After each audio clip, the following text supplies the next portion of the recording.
Friends, good evening and welcome to the this month's session on Indian Knowledge System. On behalf of Bharati Vidya Bhavan IKSL, Higher Education Forum, STIR, SI School of Learning, and other allied institutions, we welcome you all to a very interesting topic today. And I must thank Dr. Sapnaleka for arranging today's very interesting topic. She is a co-founder of STIR. And I'm also grateful to have such a renowned personality like Dr. Tilok Sharma with us to speak on a very fascinating topic of the Hanuman way of life. That's even difficult to imagine that how can one live a life like Hanuman. So that itself a blessing in itself. Now, on behalf of all of us, we extend a very hearty welcome to Dr. Tilok Sharma once again and request Dr. Sapna to please take it forward by introducing the speaker. Dr. Sapna, the floor is open to you. Thank you so much, sir. Namaste and pranam Trilok ji. प्रणाम आप सभी को प्रणाम. Thank you so much for making it for this. So just to introduce everybody to Dr. Trilok Sharma. Trilok ji is a mentor, a consultant, a trainer, an academic, and also an author. So he actively works in the areas of career mentoring, leadership development, and Indian knowledge systems. And his area of expertise is Sri Hanuman, and you would all witness that expertise. Currently, he is a visiting professor of management at the Institute of Management, Nirma University in Ahmedabad, and also a director at Vocademics International, Ahmedabad. And he's also authored the book, The Corporate Hanuman, Leadership, Loyalty, and Legacy. But today he's going to talk about Hanumanji and what the inspiration in him as a way of life. Thank you so much, Trilokji, for making this. And I'm so looking forward to this session and hearing you once again. So thank you so much and over to you. Thank you, ma'am. नहीं नहीं अभी कुछ नहीं है. चलो mummy मैं भी सो ही जाऊं जाके अभी. So I would just request everybody to keep their things muted. And also, if you have any questions, as they come to you, you please put them down over here. I'll make sure that I'll table all the questions to Trilokji at the end of the session then. Thank you, Trilokji. Over. Yes, ma'am. I'm just taking 1 more minutes to, share the PPT.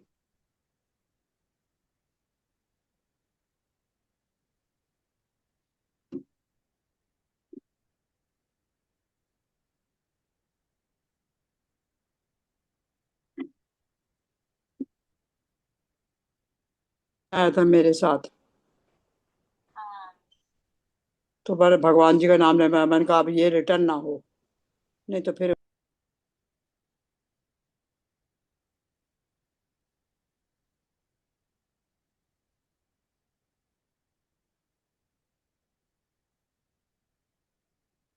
Is my screen visible to all?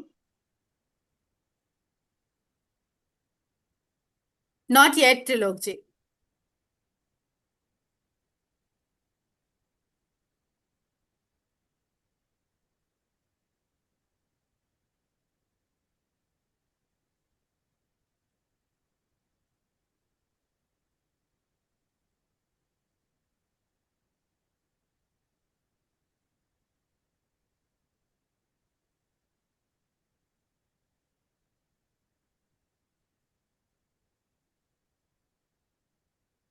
Trilokji, if you want, you can send it to me and I can do the sharing for you then, if you're struggling. That may also work good, I think. Yes. On email, WhatsApp, wherever you could send it. WhatsApp पे ही भेज देता हूँ तुरंत आ हाँ जाएगा. बिल्कुल चलेगा बिल्कुल चलेगा.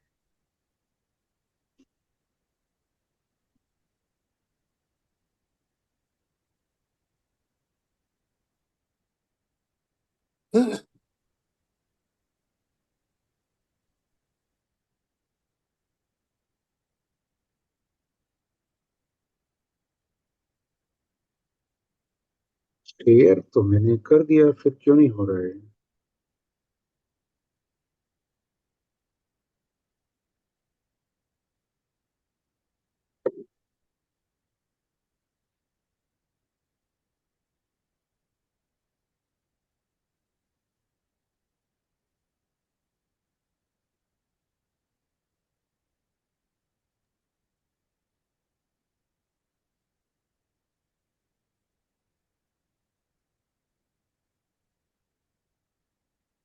आपने भेज दिया? हाँ, I got it, I received it, हाँ, आई रिसीव्ड इट। तो मैं ट्राई नहीं करता हूँ, मैं फिर हाँ ठीक है, I will open it for you, आप मुझे बताते जाइएगा। आई विल आप थोड़ा वीडियो ऑन कर दीजिए त्रिलोक जी। so very great good evening to all of you once again. सबसे पहले मेरा विनम्र प्रणाम स्वप्न लेखा जी को, डॉक्टर ए.के. सेन गुप्ता साहब को, और यहाँ उपस्थित सभी माता पिता तुल्य देवियों और सज्जनों को। मैं अभी अभी सेन गुप्ता सर से बात कर रहा था कि मेरी स्थिति बड़ी दुविधापूर्ण है। एक तरफ कुआं, एक तरफ खाई। एक तरफ आप जैसे सारे जीवन के अनुभवों से भरे हुए समंदर हैं, और दूसरी तरफ ज्ञान और गुण के सागर हनुमान जी हैं। तो दोनों के बीच में मैं कितना इस विषय के प्रति न्याय कर पाऊंगा, ये तो 1 घंटे के बाद आप ही लोग मुझे बताएंगे। आज का विषय है the Hanuman way of life. इस टाइटल में 2 शब्द बहुत इंपॉर्टेंट हैं, एक हनुमान और एक वे। ये दोनों शब्द अपने आप में बहुत महत्वपूर्ण हैं और बहुत इंपॉर्टेंट है, और आज की हमारी जो चर्चा है, संवाद है, वो इन्हीं 2 शब्दों के इर्द गिर्द चलता रहेगा। मेरा प्रयास रहेगा कि मैं हिंदी और अंग्रेजी दोनों भाषाओं को मिश्रित करके इंग्लिश में बोलने की कोशिश करूं, ताकि सभी लोगों के लिए अच्छा रहे।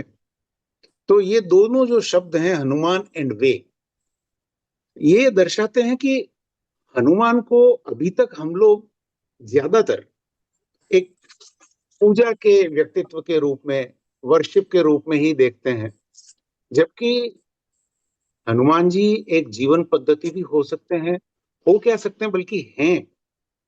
तो हमें आज सारे डिस्कशन के निचोड़ के रूप में हम ये समझने की कोशिश करेंगे कि कैसे हनुमान जी एक जीवन पद्धति के रूप में हम अपना सकते हैं, या हनुमान जी को हम जीवन पद्धति कैसे बना सकते हैं। एक बात और क्लियर कर दूं मैं बहुत विनम्रता पूर्वक, कि मैं यहाँ पर प्रवचन देने नहीं आया, न मैं प्रवचन देने की स्थिति में हूं।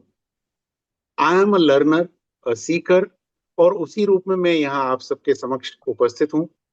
मैं सिर्फ अपना चिंतन जो है वो आप लोगों के साथ शेयर करने आया हूं, आपसे एक सजीव संवाद करने आया हूं, और अगर मेरी किसी बात में कमी रह जाए तो उसे आप मेरी सीमित समझ मानिएगा, हनुमान जी की महिमा नहीं। तो हम बात शुरू करते हैं।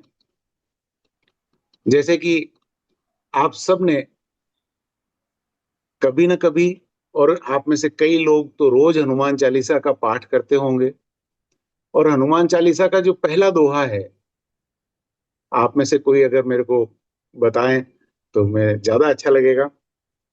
सबसे पहला दोहा कौन सा है? श्री गुरु चरण सरोज रज निज मन मुकुर सुधारि वरनो रघुवर विमल यशु जो फल चारि। जो दायक फल चार। तो हमारे जीवन का एक ही लक्ष्य है, मानव जीवन का, कि इन चारों फलों को कैसे हासिल किया जाए। इस स्लाइड में आप देख रहे होंगे, ये चारों फलों के प्रतीक चिन्ह यहाँ पर दिख रहे हैं। कोई अंदाज लगा सकता है किन 4 फल की हम बात करते हैं? जब हम जो दायक फल 4 की बात करते हैं तो क्या 4 फल हैं वो? धर्म, अर्थ, काम और मोक्ष, चारों। ग्रेट, बिल्कुल सही कहा आपने। धर्म, अर्थ, काम और मोक्ष। और ये चारों फल पाना ही मानव जीवन का एक लक्ष्य हमें समझाया जाता है। लेकिन प्रॉब्लम ये होती है कि हम धर्म को साधने की कोशिश करते हैं तो अर्थ वाला मामला गड़बड़ हो जाता है, अर्थ को साधने की कोशिश करते हैं तो धर्म कहीं खो जाता है, और काम में खो जाते हैं तो धर्म और अर्थ दोनों की बर्बादी हो जाती है, और मोक्ष तक तो हम पहुंच ही नहीं पाते हैं। तो आज की इस यात्रा को मैंने 4 भागों में बांटने की कोशिश की है।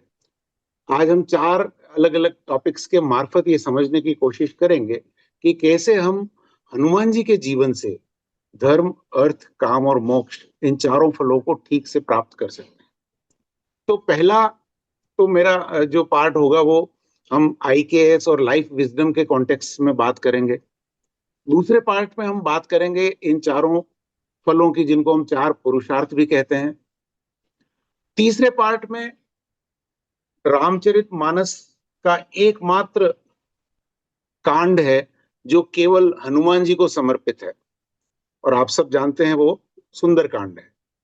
तो सुंदर कांड से मूल रूप से हमें क्या क्या चार ऐसी शिक्षाएं मिलती है, चार पांच, जो हम अपने जीवन में आसानी से उतार सकते हैं। और चौथे और अंतिम पार्ट में मैं कोशिश करूंगा कि हनुमान नाम को एक लाइफ फ्रेमवर्क के रूप में कैसे समझ सकते हैं, कैसे हम हनुमान नाम को लाइफ फ्रेमवर्क में उतार सकते हैं, और कैसे हम हनुमान के एक एक शब्द से 7 गुणों की व्याख्या कर सकते हैं। जैसे H से हृदय शुद्धि, A से आत्मशुद्धि, आत्मविश्वास, N से नियत की शुद्धि, U से उत्साह और उपकार, M से मर्यादा, A से आत्मचिंतन और N से निर्वाण की ओर। तो हम कोशिश करेंगे कि बातचीत को बहुत सिंपल रखें, लेकिन सरफेस पर भी नहीं रुकेंगे। तो अब हम अगली स्लाइड पे आते हैं। अगली स्लाइड में आप देखेंगे कि हनुमान जी का जो ओरा है, हनुमान जी का जो ओरा है, उसमें आप देखिए कुछ चीजें बहुत स्पष्ट रूप से आभासित होती हैं। पहला, भक्ति, डिवोशन। दूसरा, ज्ञान, विजडम। तीसरा, विनम्रता, ह्यूमिलिटी। हम आगे चल के बात करेंगे कि हनुमान जी कितने विनम्र थे। चौथा, साहस, करेज। पांचवा, सेवा, सर्विस। और छठा, नेतृत्व, लीडरशिप। और ये सारे के सारे गुण यदि हम में आ जाए, मानव में आ जाए, इंसान में आ जाए, तो क्या उस इंसान की जिंदगी हनुमान जैसी नहीं हो सकती? अवश्य हो सकती है। तो ये जो ऑरा है हनुमान जी का, ये हमको बार बार हनुमान चालीसा के ही एक और दोहे की याद दिलाता है, जिसमें कहा है तुलसीदास जी ने कि बुद्धिहीन तनु जानिके सुमिरो पवन कुमार, बल बुद्धि विद्या देहु मोहि, और हरहु कलेश विकार। मतलब कि हे भगवान, आप मेरी लिमिटेशंस को जानते हैं, और मैं आपका स्मरण करके मैं आपसे ये प्रार्थना करता हूं कि हे भगवान, आप मुझे शक्ति दो, शक्ति को सही ढंग से संचालित करने के लिए बुद्धि दो, विजडम, और उस बुद्धि को परिपोषित करने के लिए मुझे नॉलेज दो, ज्ञान दो, और मेरे जितने भी क्लेश और विकार हैं उनको आप हरण कर लो, उनका आप तिरोहित कर दो। तो मैं अपनी बात हनुमान चालीसा की इसी दोहे से शुरू करना चाहूंगा। ये लाइन हम सब के लिए, जो हम रोज हनुमान चालीसा पढ़ते हैं, हम सब के लिए एक रिमाइंडर है। जब हम IKS पर बोलते हैं, इंडियन नॉलेज सिस्टम पर बोलते हैं, तो अहंकार से नहीं बोलते, हम बोलते हैं प्रार्थना से, और प्रार्थना से ही बोलना चाहिए। नॉलेज को सिर्फ गेदर नहीं करना है, नॉलेज के लिए अपना मन भी प्रिपेयर करना पड़ता है, और जब तक मन प्रिपेयर नहीं होता, नॉलेज हमारे किसी काम का नहीं होता। इसीलिए एक पल के लिए हम सब अपने मन को शांत करें और हनुमान जी से प्रार्थना करें कि आज की बात सिर्फ सुनाई ना दे, थोड़ी सी जीवन में उतर भी जाए। तो 2 सेकंड के लिए मैं सभी से विनम्र विनती करूंगा कि आंखें बंद करके हनुमान जी से प्रार्थना करें कि हे हनुमान जी, आज हम जो कुछ भी सुने, वो केवल हम सुने नहीं, उसको गुने भी, कोशिश करें कि उसका कुछ अंश हमारे जीवन में उतरे।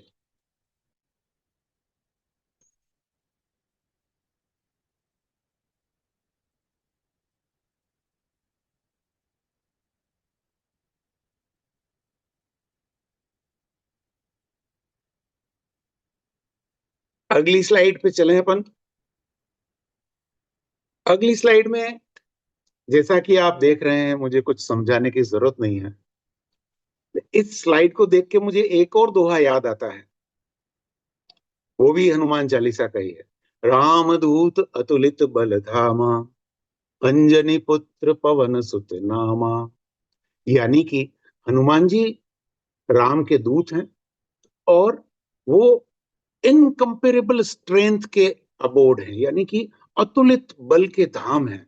उनके अंदर इतनी शक्ति है कि उसकी कोई तुलना नहीं की जा सकती। उसको हम किसी भी तराजू में तोल नहीं सकते, किसी भी मापदंड पर माप नहीं सकते। और एक चीज हमको यहां से सीखनी चाहिए, वो ये सीखनी चाहिए कि हनुमान जी ऐसे व्यक्तित्व नहीं है जिनकी हम सिर्फ पूजा करें या सिर्फ रोज हनुमान चालीसा पढ़ के अपने कर्तव्य की इतिश्री कर लें, या मंगलवार और शनिवार को हनुमान मंदिर में जाकर दीपक जला लें, माला चढ़ा दें, प्रसाद चढ़ा दें। तो ट्यूसडे सैटरडे पूजा का विषय भी नहीं है, वो केवल मंदिर का विषय भी नहीं है, वो केवल सिंदूर, केवल गदा या बचपन की कहानियों के थ्रू जानने का चरित्र नहीं है। आज का मेरा सवाल यह है कि क्या हनुमान जी केवल पूजा के देवता हैं या जीवन के गाइड भी हैं? निश्चित रूप से मेरा मानना है कि वो केवल पूजा के देवता नहीं है, वो हमारे जीवन के गाइड भी हैं।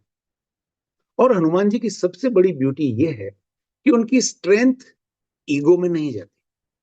कभी भी रामायण, आपने सबने रामचरितमानस के बहुत सारे सेशंस हुए हैं, मैंने देखा था।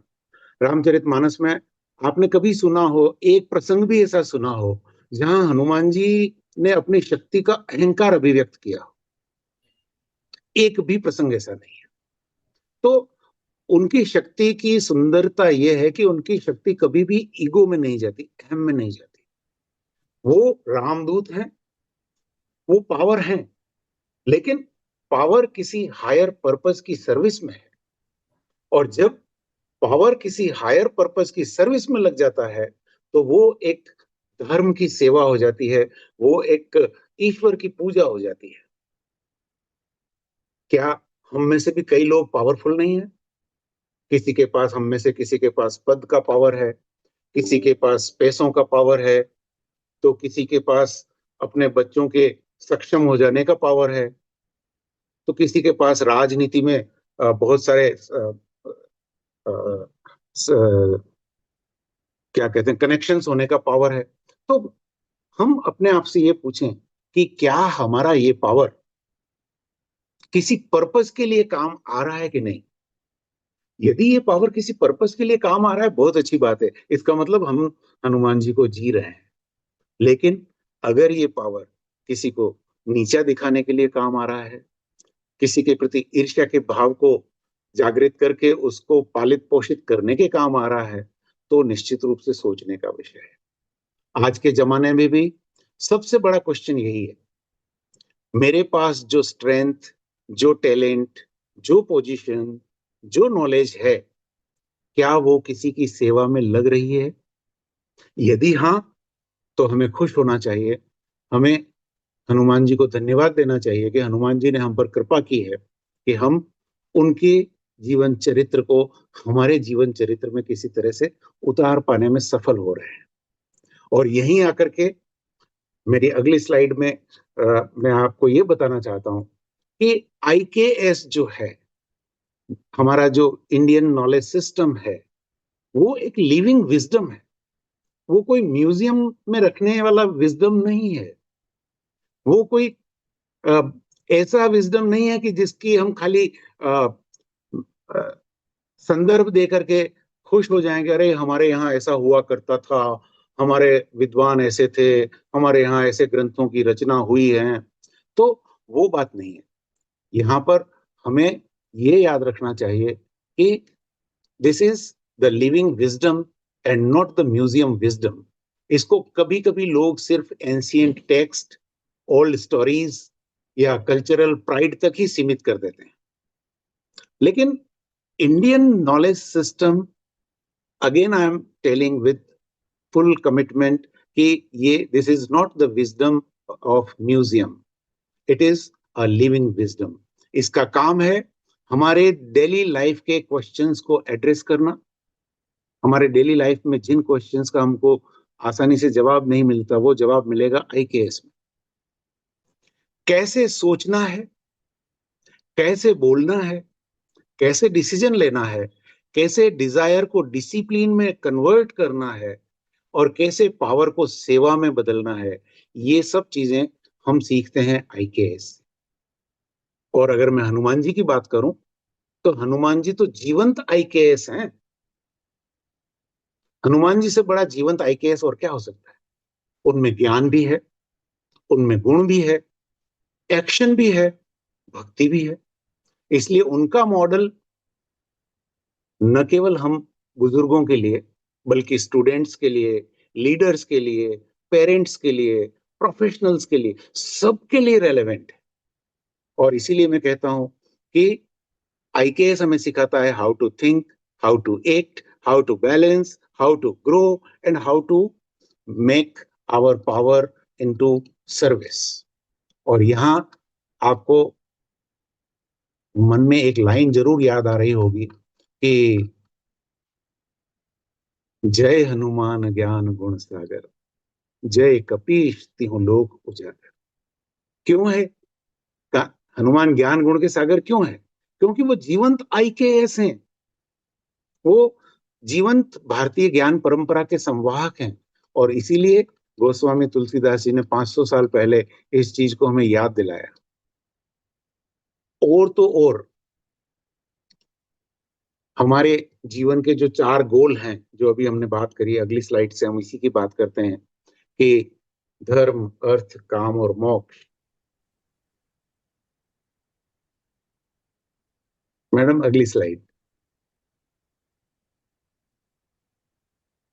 तो ये जो 4 गोल हैं ह्यूमन लाइफ के, मानव जीवन के जो 4 परम लक्ष्य हैं, आप हमारी भारतीय ज्ञान परंपरा, धार्मिक ज्ञान परंपरा, सांस्कृतिक ज्ञान परंपरा, किसी भी परंपरा का कोई भी शास्त्र उठाकर देख लीजिए, मनुष्य जीवन के 4 प्रमुख उद्देश्य बताए हैं कि मनुष्य जीवन बहुत मुश्किल से मिलता है, बहुत पुण्यों के बाद मिलता है, और इस जीवन में आने का एकमात्र लक्ष्य होता है कि हम इन 4 फलों को प्राप्त करें। The 4 purushartha, a balanced path to fulfilment. और यही देखिए, हनुमान चालीसा का पहला दोहा ही यही लिखा तुलसीदास जी कि श्री गुरु चरण सरोज रज, निज मन मुकुरु सुधारे, बरनो रघुबर विमल जस। हनुमान जी का विमल जस का वर्णन नहीं कर रहे हैं, रघुवर के विमल जस का वर्णन कर रहे हैं। और क्यों कर रहे हैं? क्योंकि उससे हमको 4 फलों की प्राप्ति होती है। तो भारतीय चिंतन का एक बहुत बैलेंस्ड मॉडल है ये। और 4 पुरुषार्थ जो धर्म, अर्थ, काम और मोक्ष हैं, हमारी परंपरा लाइफ रिजेक्टिंग कभी नहीं रही। हमारे ऋषि मुनियों ने या हमारे शास्त्रों ने कभी ये नहीं कहा कि मोक्ष पाने के लिए घर बार छोड़ दो, सन्यासी बन जाओ। कभी नहीं कहा। ये नहीं कहती कि दुनिया छोड़ दो। हमारी परंपरा ये कहती है कि दुनिया में रहो, लेकिन डायरेक्शन के साथ, डिसिप्लिन के साथ। और वो डायरेक्शन और डिसिप्लिन कहां से आता है? हनुमान जी से आता है। मैं अभी प्रूव करके बताऊं। धर्म मीन्स राइट अलाइनमेंट। धर्म की परिभाषा मेरे से बेहतर तरीके से आप सभी लोग जानते हैं। धर्म मीन्स राइट अलाइनमेंट। अर्थ प्रचलित अर्थ नहीं है कि पैसा कमाओ, नहीं।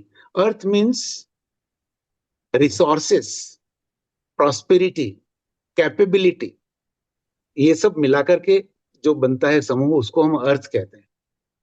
काम, काम को भी हम बहुत संकीर्ण अर्थों में समझते हैं, क्योंकि हमें शुरू से वही समझाया गया।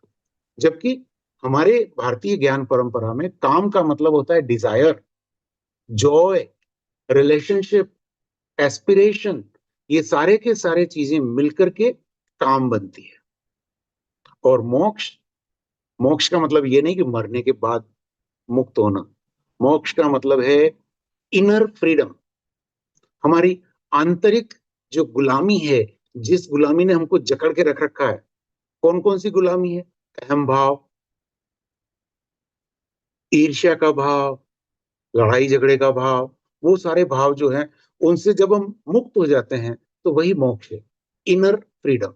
आप देखते हैं कि हनुमान जी ने रामचरितमानस में कितने बड़े बड़े काम किए। क्या एक भी काम का श्रेय उन्होंने खुद लिया? आपने रामायण के बारे में 3-4 सेशंस सुने हैं, तो कहीं पर भी हनुमान जी ने अपने आप को किसी काम का श्रेय नहीं दिया। उन्होंने हर काम का श्रेय दिया प्रभु श्री राम को कि हे प्रभु, मैं तो निमित्त मात्र था, करवाया तो आपने है, मैं कौन होता हूं काम करने वाला? मैंने कुछ नहीं किया, जो कुछ किया आपके पुण्य प्रताप से हुआ। तो सज्जनों, प्रॉब्लम तब होती है जब इनमें इम्बैलेंस आ जाता है। धर्म, अर्थ, काम और मोक्ष, अगर ये चारों बैलेंस में रहें तो कोई प्रॉब्लम नहीं है। लेकिन जब इनमें इम्बैलेंस आ जाता है तो हमारे जीवन में प्रॉब्लम आनी शुरू हो जाती है। और हनुमान जी हमें बैलेंस दिखाते हैं। Total action in the world, total surrender with in. ये दो चीजें अगर हम सीख जाएं हनुमान जी से तो हम इन चारों में बैलेंस कर सकते हैं। आइए हम एक एक करके इनको समझने की कोशिश करते हैं। अगली स्लाइड में आप देख रहे हैं कि अर्थ विदाउट धर्म हो तो किसी काम का नहीं, काम विदाउट डिसिप्लिन हो तो किसी काम का नहीं, मोक्ष विदाउट रेस्पॉन्सिबिलिटी हो तो व्यर्थ है, and externally busy internally empty अगर हम रहें, जैसा कि मैनेजमेंट की भाषा में आप सबने कई बार सुना होगा, being busy is not equal to being productive.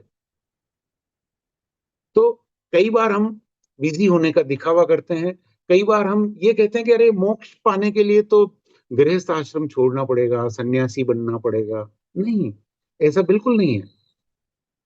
तो हनुमान जी हमको ये सिखाते हैं कि कैसे हम इन चारों फलों को गृहस्थ रहते हुए भी प्राप्त कर सकते हैं, कैसे हम इन चारों के बीच एक प्रॉपर बैलेंस बना के रख सकते हैं। आज की मॉडर्न लाइफ अगर आप देखें तो अर्थ है लेकिन कभी कभी धर्म मिसिंग है, डिजायर है तो डायरेक्शन मिसिंग है, इंफॉर्मेशन है लेकिन विजडम नहीं है, उस इंफॉर्मेशन को यूज कैसे करना है, नेटवर्किंग है लेकिन कनेक्शन मिसिंग है। अक्सर लोग मुझसे लड़ाई करते हैं, अरे साहब कनेक्शन और नेटवर्किंग में क्या डिफरेंस है? तो मैं एक सवाल पूछता हूं सबसे कि अच्छा भाई, आपके पास सबके पास स्मार्टफोन है, आपके स्मार्टफोन में कितने फोन नंबर सेव किए हुए हैं? तो कोई कहता है 1000, कोई कहता है 2000, कोई कहता है 5000। तो ये आपका नेटवर्क है, ये सब आपके कनेक्शन नहीं है। कनेक्शन कौन है? कनेक्शन वो है जिनको आप आधी रात में कॉल कर सकते हो, जिनसे आप नियमित रूप से संपर्क में हो, जिनसे आप आए दिन सुख दुख की बात करते हो, जो आपके बारे में सब कुछ जानते हैं, जिनके बारे में आप सब कुछ जानते हैं, वो आपका कनेक्शन है। मैं नरेंद्र मोदी को जानता हूं, लेकिन क्या नरेंद्र मोदी मुझे जानते हैं? तो नरेंद्र मोदी के लिए मैं कह सकता हूं कि मेरे नेटवर्क में है, लेकिन नरेंद्र मोदी मेरा कनेक्शन नहीं है। ऐसे ही हम लोग फालतू के विवादों में अपना समय व्यर्थ कर देते हैं और काम है लेकिन इनर फ्रीडम नहीं है। तो इसलिए ये सब इम्बैलेंस के कारण होता क्या है? आप सब जानते हैं कि इन सब के कारण हमारी एंजाइटी बढ़ती है, एक। दूसरा, हमारा कंपैरिजन बढ़ता है। पहले एक सर्फ एक्सेल का विज्ञापन आता था, आप सबने देखा होगा, उसकी साड़ी मेरी साड़ी से सफेद क्यों? तो ये कंपैरिजन, उसका बेटा ये बन गया, मेरा बेटा ये क्यों नहीं बन पाया? उसकी बहू इतनी पढ़ी लिखी आई, मेरी बहू इतनी कम पढ़ी लिखी क्यों आई? तो कंपैरिजन बढ़ता है, और कंपैरिजन बढ़ता है साथ साथ हमारा जो ईगो है वो फ्रेजाइल होता जाता है। थोड़ी थोड़ी बात में हमारे ईगो पे चोट लगती है, हमारा ईगो इतना जल्दी हर्ट होता है कि बड़ी तकलीफ होती है कि हाय राम, ये ईगो है कि क्या है? तो हनुमान जी हमें बताते हैं कि रियल सक्सेस केवल एक्सटर्नल अचीवमेंट नहीं है। रियल सक्सेस तब है जब एक्शन भी हो, ह्यूमिलिटी भी हो, पर्पस भी हो, और सबसे ऊपर पीस भी हो, शांति भी हो। अगर मैं एक लाइन में कहूं तो Hanuman ji is the harmony of power and purity. अब हम बात करते हैं धर्म की। गीता में कहा है, कर्मण्येवाधिकारस्ते मां फलेषु कदाचन मां कर्मफल हेतुर्भुर्मार्ते संगोस्त्व कर्मणि। अर्थात हम सिर्फ कर्म करने के अधिकारी हैं, हम परिणाम की ओनरशिप नहीं ले सकते। Ma'am next slide please. तो धर्म को हम अक्सर जो ये पारंपरिक रिचुअल्स हैं, रिलीजन या रिचुअल के रूप में समझ लेते हैं, और यही हम सबसे बड़ी गलती करते हैं। धर्म का मतलब मंदिर जाना नहीं है, धर्म का मतलब अगरबत्ती दीपक करके पूजा प्रसाद करना नहीं है, धर्म का मतलब है ट्रू ड्यूटी। धर्म हमें सेवा सिखाता है, हमें साहस देता है, हमें हमारी लाइफ में क्लैरिटी लाता है। धर्म वो नहीं जो केवल सोचा जाए, धर्म वो होता है जो जिया जाता है। तो धर्म का प्रैक्टिकल मीनिंग है right action in the right spirit. सही भावना के साथ सही एक्शन, सही कर्म करना। अगर हम हनुमान जी की बात करें तो हनुमान जी के लिए धर्म स्लोगन नहीं है, सिचुएशन के हिसाब से लिविंग रेस्पॉन्स है। जब वो सीता माता के सामने जाते हैं तो बहुत सॉफ्ट हो जाते हैं, कंसोलिंग और रेस्पेक्टफुल हो जाते हैं। वही हनुमान जी जब रावण के दरबार में फियरलेस होके जाते हैं, और वही हनुमान जी जब प्रभु श्री राम के सामने जाते हैं तो कंप्लीटली सरेंडर्ड फॉर्म में जाते हैं। तो ये है धर्म कि हमें किस परिस्थिति में कैसे जीना चाहिए। मॉडर्न लाइफ में भी धर्म वही है। जब कन्वीनियंस कुछ कह रहा हो तब कंसाइंस क्या कह रही है, ये अगर हमारे समझ में आ जाए तो मान लो कि हम धर्म को फॉलो कर रहे हैं, हम धर्म के मार्ग पर चल रहे हैं। अब बात करते हैं अर्थ की, जिसको मैंने कहा कि ये resources in service of purpose होता है। Next slide ma'am. तो रिसोर्सेस की हम जब बात करते हैं तो सबसे पहले हमारा ध्यान में आता है कि पैसा, पैसा है तो सब कुछ है। नहीं, ऐसा नहीं है। अर्थ का मतलब होता है सभी प्रकार के रिसोर्सेस, जिनमें time, talent, knowledge, network, influence, body, mind, position, ये सारी चीजें शामिल है। ये सब मिलकर के रिसोर्सेस कहलाते हैं। और जब ये रिसोर्सेस किसी सेक्रेड पर्पज यानी कि पवित्र उद्देश्य के लिए एकीभूत हो जाते हैं तो ये जो अर्थ है वो वाकई में सच्चे अर्थों में समाज के लिए अर्थ विकसित करता है। हनुमान जी के पास इनमें बहुत सारे रिसोर्सेस थे। पावर था, ज्ञान था, शक्ति थी, अष्ट सिद्धि और 9 निधियां थी उनके पास। लेकिन वो पावर कभी भी उन्होंने अपनी पर्सनल ब्रांडिंग के लिए यूज नहीं किया। किया हो तो आप मुझे बताएं। मैं बार बार कह रहा हूं क्योंकि मुझे मैंने अपनी जानकारी में देखा कि रामचरितमानस को लेके 3-4 सेशंस हो चुके हैं। तो बहुत अच्छी बात है कि मेरा नंबर उसके बाद आया है, तो मुझे बहुत अच्छा लग रहा है कि बेस हमारा तैयार है। तो रामायण में एक भी ऐसा प्रसंग आता हो, आप बताएं, कि जहां हनुमान जी ने इन सब रिसोर्सेस को लेकर के अपनी पर्सनल ब्रांडिंग की हो। हम हनुमान, जैसे रावण कहता था कि मैं रावण हूं, मुझसे शक्तिशाली कोई नहीं, मैं अमर हूं, मैं सर्वशक्तिशाली हूं, मैं अवध्य हूं। ऐसा कोई ब्रांडिंग हनुमान जी ने किया हो तो बताएं। एक भी उदाहरण हमको नहीं मिलता। वो सुग्रीव को राम से मिलाते हैं और उसका खोया हुआ राज्य, पत्नी, सब कुछ वापस दिलवाते हैं। वो विभीषण को समझाते हैं और राम की शरण में लाते हैं। वो सीता माता को उम्मीद की किरण देते हैं और राम कार्य को आगे बढ़ाते रहते हैं। हर दम, हर समय उनके दिमाग में सिर्फ एक ही चीज है, राम काज करीबे को आतुर। तो आज के प्रोफेशनल वर्ल्ड में अगर हम बात करें तो आज भी सवाल यही है कि मेरी कैपेसिटी किस काम आ रही है। ये सवाल हमें अपने आप से पूछना पड़ेगा कि मेरी जो भी कैपेसिटी है, चाहे मैं विद्वान हूं, चाहे मैं धनवान हूं, चाहे मैं बलवान हूं, चाहे मैं राजनीतिक दृष्टि से शक्तिशाली हूं, चाहे मैं और किसी तरीके से सामर्थ्यवान हूं, तो मेरी वो शक्ति, मेरा वो सामर्थ्य किस काम आ रहा है? इस सवाल का अगर हम उत्तर ढूंढेंगे तो हमें अपने आप समझ में आएगा कि सिर्फ मेरी ग्रोथ के लिए मेरी जो भी रिसोर्सेस हैं वो सब मेरी ग्रोथ के लिए काम आ रही है। हम प्रोफेसर लोग अक्सर ये दावा करते हैं कि नहीं नहीं, मेरी रिसोर्सेस तो बच्चों के काम आ रही है, मैं तो अपना ज्ञान बांट रहा हूं। नहीं, बांट नहीं रहे हैं हम लोग, कहीं ना कहीं सौदा कर रहे हैं, बेच रहे हैं, सैलरी के बदले ज्ञान दे रहे हैं, और हम उतना ही ज्ञान दे रहे हैं जितना सिलेबस में है।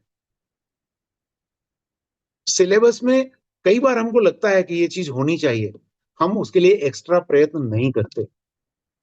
तो ये एक उदाहरण है, मैं किसी पेशे पे कोई कटाक्ष नहीं कर रहा, लेकिन हाँ, आज के प्रोफेशनल वर्ल्ड में भी हमें ये सवाल जरूर पूछना चाहिए अपने आप से कि मेरी कैपेबिलिटी, मेरी सामर्थ्य किस काम आ रही है? सिर्फ मेरी ग्रोथ के काम आ रही है या किसी लार्जर पर्पस के काम आ रही है? अब नेक्स्ट फल की हम बात करते हैं, काम की। काम को, जैसा कि मैंने कहा, it is considered as refined desire, है ना? आप देखिए, इस चित्र के माध्यम से मैंने समझाने की कोशिश की है कि कैसे हनुमान जी के जीवन से हम दो चीजें सीख सकते हैं कि जो नेगेटिव चीजें हैं उनको हम जला करके भस्म करें, जिसमें डिस्ट्रैक्शन है, अटैचमेंट है, ग्रीड है, रेस्टलेस डिजायर है, और किन चीजों को हम आगे बढ़ाएं, प्योरिफिकेशन, पर्पस, डिसिप्लिन, एस्पिरेशन। तो जब कभी भी हमारी डिजायर रेस्टलेस हो जाती है, यानी कि जब कभी भी हमारी शक्ति अनियंत्रित हो जाती है, दिशा भ्रमित हो जाती है, हम बेचैन हो उठते हैं, हम काबू में अपने आप को नहीं रख पाते हैं, तो वो शक्ति हमको बांधती है, वो हमें मुक्त नहीं करती। When desire is refined, it rises. जब भी हम डिजायर को रिफाइन कर लेते हैं तो ये हमारे उन्नति में सहायक बनती है। तो काम को हम अक्सर बहुत नैरो सेंस में देखते हैं, लेकिन पुरुषार्थ फ्रेमवर्क में अगर हम समझने की कोशिश करें तो काम का मतलब होता है desire, joy, aesthetics, aspirations, relationship, creativity and so on. तो मैं ये कहना चाहता हूं यहां पर, और जो मैंने अभी तक समझा है हनुमान जी के जीवन के अध्ययन से, कि डिजायर प्रॉब्लम नहीं है। प्रॉब्लम क्या है? Uncontrolled desire. जब हम अपनी डिजायर पे कंट्रोल नहीं रख पाते हैं तो वो प्रॉब्लम बनती है। इसलिए हनुमान जी के जीवन से हमें सीखना चाहिए कि डिजायर्स को कंट्रोल में रखें। हनुमान जी में एनर्जी है, हम जानते हैं, हनुमान जी में पैशन है, हनुमान जी में स्पीड है, गति है, पवन से भी तीव्र स्पीड है उनकी, लेकिन उनका डिजायर रिफाइंड है। कभी भी ये सारी शक्तियां अनियंत्रित नहीं हुई। वो कहते हैं, जैसे वो ये कहते हुए लगते हैं कि मुझे अपना नाम नहीं बनाना, मैं इस पृथ्वी पर अपना नाम करने के लिए नहीं आया हूं, मैं आया हूं राम का काम करने के लिए, मुझे तो सिर्फ राम काज करना है। तो जो डिजायर डेडिकेशन में चेंज हो जाए तो लाइफ स्कैटर्ड नहीं रहती, फिर लाइफ व्यवस्थित होनी शुरू हो जाती है। और ये एक महत्वपूर्ण चीज हम हनुमान जी के जीवन से अपने जीवन में उतार सकते हैं। अंतिम फल की हम बात करें, मोक्ष। मोक्ष, जैसा कि हम जानते हैं कि ज्यादातर लोग ये कहते हैं कि भाई ये तो मृत्यु के बाद का कॉन्सेप्ट है, लेकिन प्रैक्टिकली अगर मैं बात करूं तो moksha begins as inner freedom. Inner freedom कैसे? Freedom from ego, freedom from insecurity, freedom from comparison, freedom from anger, freedom from fear and constant validation की भूख। आज हम सब में ये कांस्टेंट वैलिडेशन की भूख है मेरा बेटा मेरे को इज्जत देता है कि नहीं देता है, मेरे स्टूडेंट्स मेरे को गुड मॉर्निंग बोलते हैं कि नहीं बोलते हैं, मेरा प्रोफेसर, मेरा साथ वाला सहकर्मी, मेरे पड़ोसी मुझे किस नजर से देखते हैं, मैंने ये काम किया इसकी तारीफ होती है कि नहीं होती है। यही नहीं, आजकल की यंग जनरेशन के साथ तो एक और प्रॉब्लम है। अभी मैंने सोशल मीडिया पे कोई पोस्ट डाला है या फोटो डाला है तो 5 मिनट में कितने लाइक आए हैं, कितने कमेंट्स आए हैं, कितने लोगों ने शेयर किया है। तो ये जो कांस्टेंट वैलिडेशन की भूख है ना, ये हमको मोक्ष की तरफ नहीं बढ़ने देती। हनुमान जी इतना सब करते हैं लेकिन ओनरशिप कभी क्लेम नहीं करते। लंका पहुंच गए, सीता माता को ढूंढ निकाला, लंका हिला दी, लंका जला दी, संजीवनी ले आए, लक्ष्मण को जिंदा कर दिया, फिर भी क्रेडिट किसको दी? राम को। तो ये लक्षण है जीते जी मोक्ष प्राप्त करने के, इनर डिजायर को खत्म करने के।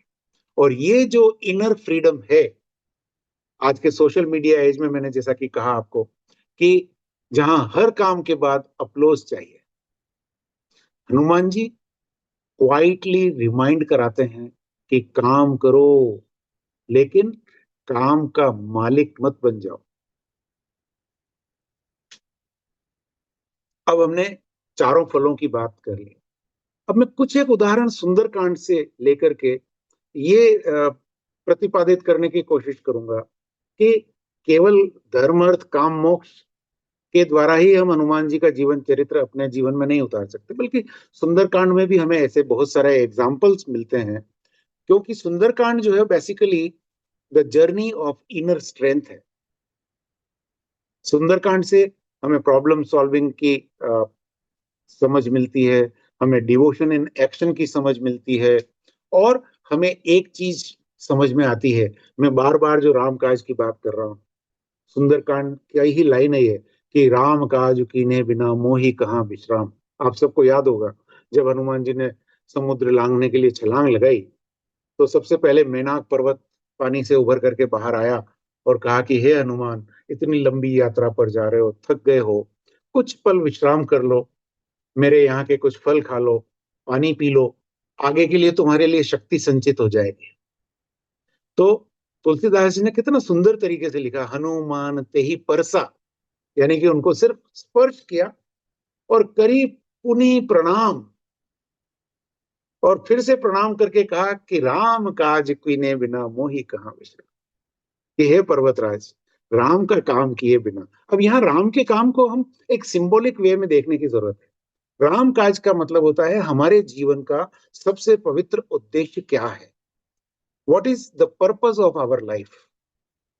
If we have been able to identify this purpose of our life, that means I will say कि हमने अपना राम काज ढूंढ लिया, और वो राम काज जब तक पूरा नहीं हो जाता तब तक हमें विश्राम नहीं होगा, तब तक हम दुनिया की किसी प्रलोभन की तरफ हम नहीं फंसेंगे। देखिए जब हनुमान जी लंका नगरी पहुंचे तो वहां उन्होंने, तुलसीदास जी ने अगेन बहुत सुंदर शब्दों में वहां का वर्णन किया है, वन बाग उपवन वाटिका, और पूरे छंद में लिखा है कि कैसे वहां सुंदरियां घूम रही थी, कैसे वहां बाजार सजा हुआ था। लेकिन मजाल के हनुमान जी उनकी तरफ तनिक भी आकर्षित हुए, उन्होंने सिर्फ वीडियोग्राफी की, देखा देखा और अपने लक्ष्य की तरफ बढ़ गए। उन्होंने तुरंत एक पल में डिसाइड कर लिया कि ये मेरा लक्ष्य नहीं है, ये मेरा रामकाज नहीं है, ये मेरे रामकाज की डेफिनेशन में नहीं आता है, और वो तुरंत सीता की खोज में आगे बढ़ गए। तो सुंदरकांड की सबसे बड़ी विशेषता मेरी नजर में ये है कि ये केवल एक सुंदर चैप्टर नहीं है, ये basically it is a chapter of action, it is a chapter of courage, it is a chapter of intelligence, and it is a chapter of devotion. आप सुंदरकांड की एक एक चौपाई पढ़ के देख लीजिए। गोस्वामी तुलसीदास जी ने तो 60 दोहों में इसको समेट दिया। वाल्मीकि रामायण में आप सुंदरकांड पढ़ें, 68 चैप्टर्स हैं उसमें, 68 सर्ग हैं, इतना लंबा उन्होंने लिखा है। और उसमें पूरे में हनुमान जी के जीवन चरित्र का, हनुमान जी के भ्रम का, हनुमान जी के इंटेलिजेंस की परीक्षा का, हर एक चीज का बहुत विस्तृत विवरण है। आप में से जिन्होंने भी वाल्मीकि रामायण पढ़ी है और खासतौर से सुंदरकांड पढ़ा है तो आपको पता होगा। तो सुंदरकांड की ये जो लाइन है राम काज, इसके अलावा भी इसमें बहुत सारी चीजें हैं। राम काज करीबे को आतुर, हम दोहा पढ़ते हैं हनुमान चालीसा में, कि Hanuman ji is always eager to do Ram's work. तो अगले स्लाइड में हम, इसी स्लाइड में देखिए कि जब हम ऊंचे पर्पस के लिए उड़ान भरते हैं तो आप देखिए फियर, डाउट, प्रेशर, ये सब कहीं नीचे दब जाते हैं और केवल करेज की लहरें उठती हैं। तो ये हमें बहुत सारे पाठ बहुत आसान भाषा में सिखा देता है। अगली स्लाइड में देखिए आप कि कैसे जामवंत ने हनुमान जी को अपनी भूली हुई शक्तियां याद दिलाई। जामवंत का रोल बहुत इंटरेस्टिंग है। हनुमान जी के अंदर शक्ति है, हम सबको तो पता है क्योंकि हम रीडर्स हैं, लेकिन उन्हें याद दिलानी पड़ती है, हनुमान जी को याद दिलानी पड़ती है। क्यों याद दिलानी पड़ती है? क्योंकि बचपन में बहुत शरारतें करते थे, एक ऋषि ने उनको श्राप दे दिया था कि जाओ तुम अपनी शक्तियों को भूल जाओ। तो लीडरशिप और मेंटरिंग का यही काम होता है। हम में से ज्यादातर सभी लोग लीडर्स हैं, मेंटर्स हैं, हमारे अपने बच्चे हैं, हमारे अपने बच्चों के बच्चे हैं, ग्रैंड चिल्ड्रंस हैं, तो उनके हम सब मेंटर हैं, अघोषित मेंटर हैं, अवैतनिक मेंटर्स हैं। तो हम मेंटर्स की ड्यूटी क्या है? हमारी ड्यूटी यही है कि किसी के अंदर जो पोटेंशियल ऑलरेडी है उसे उसका दर्पण दिखाना, उसको याद नहीं है तो उसको याद दिलाना, उसको समझ में नहीं आ रहा है तो उसको समझाना। आज के स्टूडेंट्स हों या एम्प्लॉइज हों, इवन सीनियर प्रोफेशनल्स भी अपनी शक्ति भूल जाते हैं। कभी कभी तो सेल्फ डाउट के कारण और कभी कंडीशनिंग के कारण ये स्थिति अक्सर हमको कार्यस्थल पर देखने को मिलती है कि किसी में कैपेबिलिटी है कुछ काम करने की, लेकिन उसको लगता है कि वो ये काम नहीं कर पाएगा और इसलिए वो बैठा रहता है।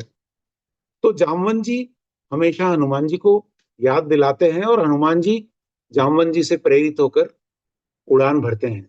तो मेंटर वो नहीं जो अपना ज्ञान दूसरों पर थोपता हो, मेंटर वो है जो आपको अपनी शक्ति से मिलवा देता हो।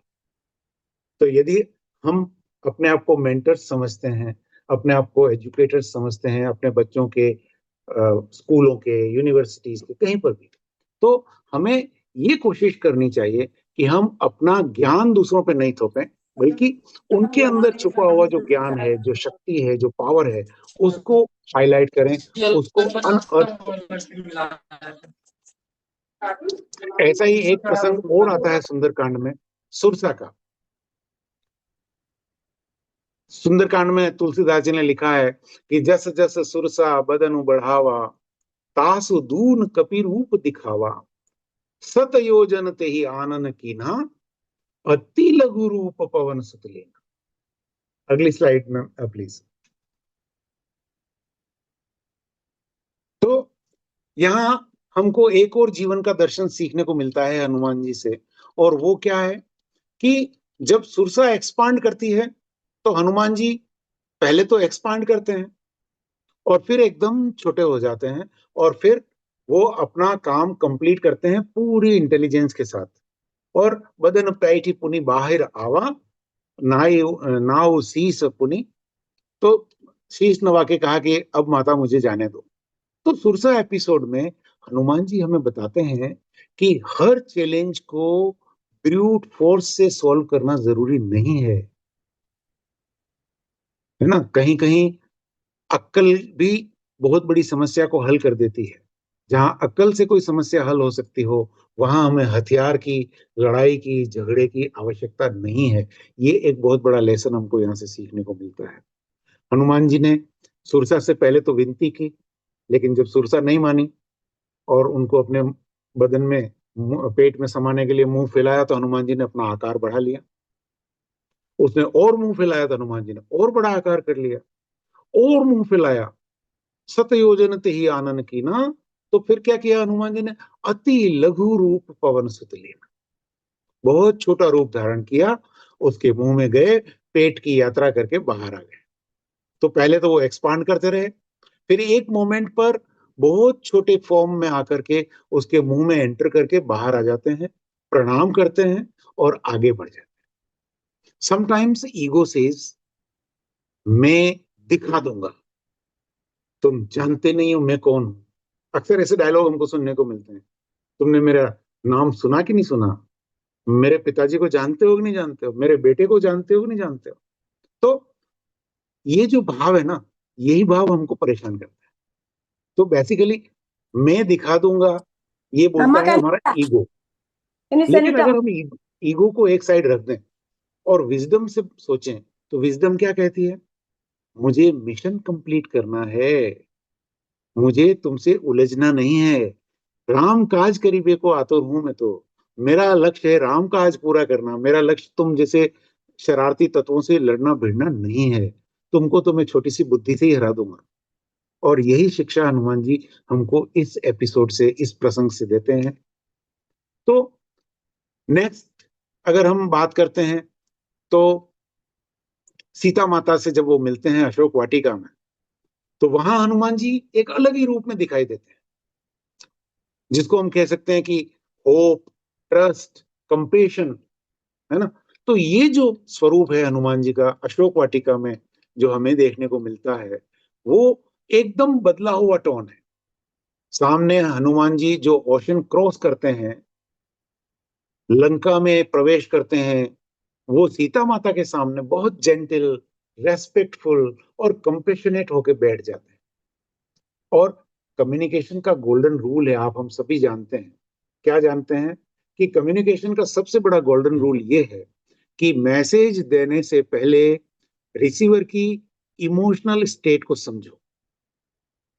अगर हमने कम्युनिकेशन का ये सूत्र समझ लिया, तो हमारा कम्युनिकेशन स्किल ऑटोमेटिकली स्ट्रेंथन हो जाएगा। सीता माता निराशा अवसाद में डूबी हुई थी। हनुमान जी पहले एक ट्रस्ट बिल्डिंग का काम करते हैं। वाल्मीकि रामायण में बहुत स्पष्ट लिखा है, तुलसी रामचरितमानस में तो इस प्रसंग को बहुत शॉर्ट में तो बता दिया है, लेकिन वहां बहुत स्पष्ट लिखा है कि सीता ने बहुत तर्क किया कि भाई मैं क्यों मान लूं कि तुम राम के दूत हो, मैं ये क्यों नहीं मानूं कि तुम एक पापी राक्षस हो जो भेष बदल करके आए हो। और तब जाकर के हनुमान जी ट्रस्ट बिल्ड करने के क्रम में वो राम जी की मुद्रिका दिखाते हैं और राम का चरित्र गायन करने लगते हैं। और यहाँ एक बात और हमको ध्यान में रखने की है कि राम के चरित्र का गायन करने के लिए हनुमान जी ने भाषा कौन सी चुनी। पहले उन्होंने सोचा कि मैं संस्कृत में बोलूं, लेकिन फिर उनको लगा कि मैं संस्कृत बोलूंगा तो सीता को तुरंत शक हो जाएगा कि रावण बहुत विद्वान है, संस्कृत भाषा का ज्ञाता है। तो उन्होंने अवधी भाषा चुनी जो राम के राज्य में बोली जाती थी। तो ये बुद्धिमानी कम्युनिकेशन में होनी बहुत जरूरी है कि सुनने वाला किस मनस्थिति में है, पहले उसकी मनस्थिति समझो और उसके बाद अपना कम्युनिकेशन स्टार्ट करो। तो सीता माता अवसाद, निराशा, घोर दुख में थी, तो हनुमान जी ने पहले ट्रस्ट बिल्ड किया, राम जी की मुद्रिका दिखाई, उन्हें उम्मीद जगाई। तो ऐसे ही आज के जमाने में जब हम काउंसलिंग करते हैं, पेरेंटिंग करते हैं, लीडरशिप रोल में जब हम होते हैं, टीचिंग में होते हैं, तो सब में यही लेसन है। जब सामने वाला दुखी हो तो लॉजिक काम नहीं करता, सहारा ज्यादा चाहिए होता है। अगला दुखी है और हम उसको अगर ज्ञान की बातें बताएंगे तो वो हमसे विरक्त हो जाएगा, वो हमारी बात नहीं सुनेगा। ऐसे ही जो एक और प्रसंग है सुंदरकांड में लंका दहन का, लंका दहन का प्रसंग हमको सिखाता है करेज विदाउट ईगो। आप देखिए तुलसीदास जी ने क्या लिखा है, सूक्ष्म रूप धरी सिय ही दिखावा और विकट रूप धरी लंक जरा। देखिए इस चित्र को आप ध्यान से अगर आप देखेंगे तो हनुमान जी के चरणों के बीच में एक नीचे एक रिंग बन रही है। इस रिंग में मैंने लिखा है वार्निंग टू अधर्म, प्रोटेक्शन ऑफ धर्म, डिसिप्लिन, पर्पस, ह्यूमिलिटी। ये सारे पर्पस पूरे करने के लिए हनुमान जी ने लंका में आग लगाई थी, शक्ति का प्रदर्शन करने के लिए नहीं लगाई थी। तो Hanuman ji takes the form needed by the situation. He is gentle before Sita, is formidable against adharma. And Lanka दहन की अगर हम बात करें तो इसको सिर्फ रेस्ट्रिक्शन के रूप में मत देखिए, ये ईगो का एक्ट नहीं है, ये धर्म युद्ध के कॉन्टेक्स्ट में स्ट्रेटेजिक मोरल सिग्नल है। हनुमान जी सीता माता के सामने बहुत सूक्ष्म रूप में, लघु रूप में जाके प्रकट हुए। रावण के सिस्टम के सामने गए तो विराट रूप धारण कर दिया। जब रावण ने कहा कि इसकी पूंछ में आग लगा दो, तो उन्होंने पूंछ को इतनी विशाल कर दिया कि लंका के सारे वस्त्र और तेल खत्म हो गए। ये एडेप्टिबिलिटी है। मॉडर्न लैंग्वेज में अगर मैं बोलूं तो इमोशनल इंटेलिजेंस प्लस मोरल करेज, ये इन दोनों का एक बहुत सुंदर सामंजस्य है। तो कब सॉफ्ट होना है, कब फर्म होना है, कब चुप रहना है और कब सत्य बोलना है, यही मैच्योरिटी है। इसका ज्ञान अगर हमको हो गया तो हम अपने आप को मैच्योर कह सकते हैं। हम कह सकते हैं कि हमने हनुमान जी से कुछ सीखा। रामचरितमानस में और रामायण में एक और प्रसंग आता है संजीवनी का। संजीवनी का प्रसंग हमें क्या सिखाता है? संजीवनी का प्रसंग हमें सिखाता है डिसिसिव एक्शन अंडर प्रेशर। जब आप फुल दबाव में हो, उस समय आप कैसे निर्णय लेते हो और उस निर्णय को इम्प्लीमेंट कितना जल्दी करते हो। तो जब आपका पर्पस प्योर होता है तो आपकी जो इंटेलिजेंस है वो डिवाइन हो जाती है। वहां इस संदर्भ में तुलसीदास जी ने लिखा है कि लाय संजीवन लखन जियाए, श्री रघुवीर हर्षि उर लाए। तो संजीवनी एपिसोड क्राइसिस मैनेजमेंट का एक एक्स्ट्रा ऑर्डिनरी लेसन है हम सबके लिए। सिचुएशन अर्जेंट है, इंफॉर्मेशन इनकम्प्लीट है। सुषेण वैद्य ने समझाया कि संजीवनी का पौधा कैसा दिखेगा, लेकिन हनुमान जी को समझ में नहीं आया, इसलिए इंफॉर्मेशन इनकम्प्लीट है और टाइम लिमिटेड है।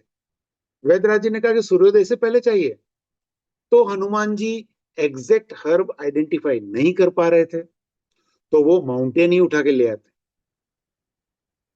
ये डिसीजन अंडर प्रेशर है और यहां उनके इंटेलिजेंस और स्ट्रेंथ दोनों काम आई।